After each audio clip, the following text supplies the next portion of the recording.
Hey, beautiful soul. Welcome back to Heather's Soul Talks. This one is for the parents, the caregivers, the I'm just doing my best crowd. And if you've ever wanted to throw chicken at the wall, you're not alone. Let's talk about how the hardest moments become the most healing ones. Here's the story.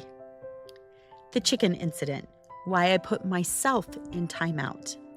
One night, I had a brilliant parenting moment. By brilliant, I mean I almost threw chicken on the floor in a dramatic mom tantrum while my child yelled at me about chicken. But let's rewind. I was thinking about timeouts, specifically who invented them and what their original purpose was. A few Wikipedia clicks later, I found my answer.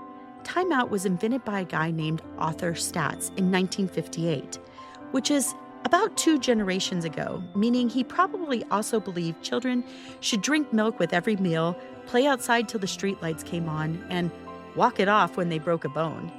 His concept of timeout was based on something called extrinsic reinforcers, a fancy psychology term that basically means I, the adult, am going to enforce obedience by banishing you from every activity until you straighten up.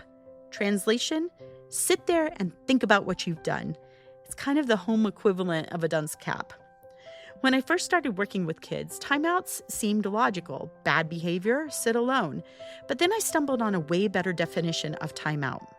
In sports, a timeout is a halt in play, allowing the coaches to communicate with the team to determine a strategy or inspire morale. Now that makes sense. Enter the Great Chicken Meltdown of 2012. So back to my mom tantrum. I had a long day, a very long day. I walked in the door, started making dinner, and my sweet child innocently asked, "What's for dinner?" "Chicken," I answered, already exhausted. And then it happened. Meltdown. "I don't want chicken!" he screamed, as if I had informed him that he was legally required to eat spiders for the rest of his life. And instead of being the calm, emotionally regulated parent I aspired to be, I was suddenly 2 seconds away from hurling the entire plate of chicken onto the floor like a contestant on Real Housewives, Chicken Edition. At least the dogs would appreciate it. I could feel it. I could feel it coming. The stress, the overwhelm, the urge to match my child's energy and scream right back at him. And then, a miracle. I remembered what I had learned about timeouts, and I realized I was the one that needed a timeout. So I called it. I called a timeout on myself. I turned to my tiny, ferocious, chicken-hating child and said, "Mom needs to take a minute. I am feeling very upset, and I need to go to the bathroom to calm down. I'm going to take a few deep breaths. I'm going to remember what I love about me, you, and dinner time as a family. When I feel better, I'll come out. I know that you will give me this time I need to feel happy again.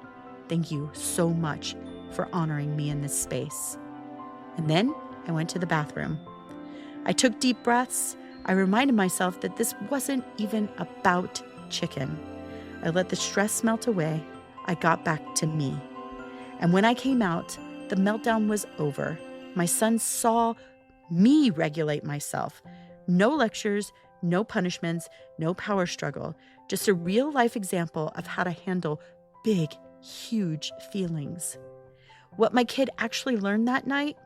That I am responsible for my own feelings, that his emotions are not responsible for my happiness, that when we feel overwhelmed, we can take a break and come back stronger.